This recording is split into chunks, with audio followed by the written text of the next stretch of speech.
2000 સરકારી બસોના કાફલા સાથે પીએમ મોદી પહોંચ્યા વાવ થરાદ।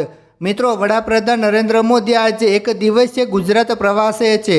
આ મુલાકાત દરમિયાન તેઓ રાજ્યના સર્વાંગી વિકાસ માટે આશરે 19,806 કરોડથી વધુના વિવિધ રીતે લોકાર્પણ અને ખાતરમુહૂર્ત કરી રહ્યા છે। સાથે વાવ થરાદના આગમન સમયે લગભગ 2000 સરકારી બસોનો કાફલો રવાના થઈ રહ્યો છે।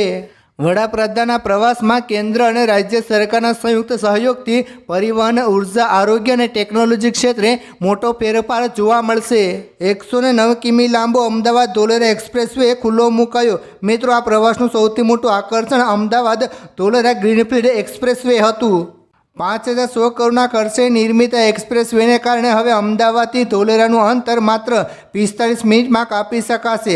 આ હાઈવે ધોલેરા શહેરના વિકાસમાં ગેમ ચેન્જર સાબિત થશે અને ભાવનગર પહોંચવા માટે પણ સમયની મોટી બચત થશે।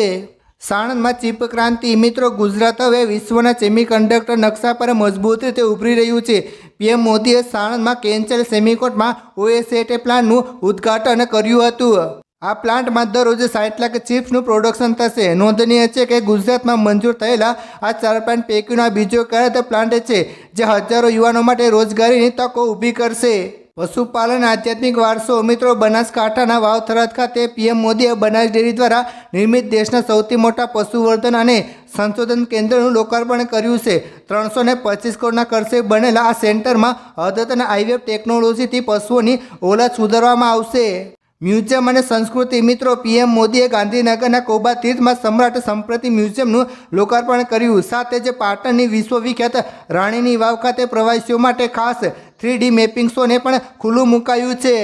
અમદાવાદ શહેર માટે ખાસ જાહેરાતો। મિત્રો, અમદાવાદ મ્યુનિસિપલ કોર્પોરેશન માટે 4,640 કરોડના 32 પ્રોજેક્ટનું પણ વડાપ્રધાને ખાતમુહૂર્ત કર્યું છે, જેમાં ખારીકટ કેનાલનું નવીનીકરણ 1,061 કરોડ અને integrated transport management system 467 crore જેવા મહત્વના પ્રોજેક્ટનો સમાવેશ થાય છે।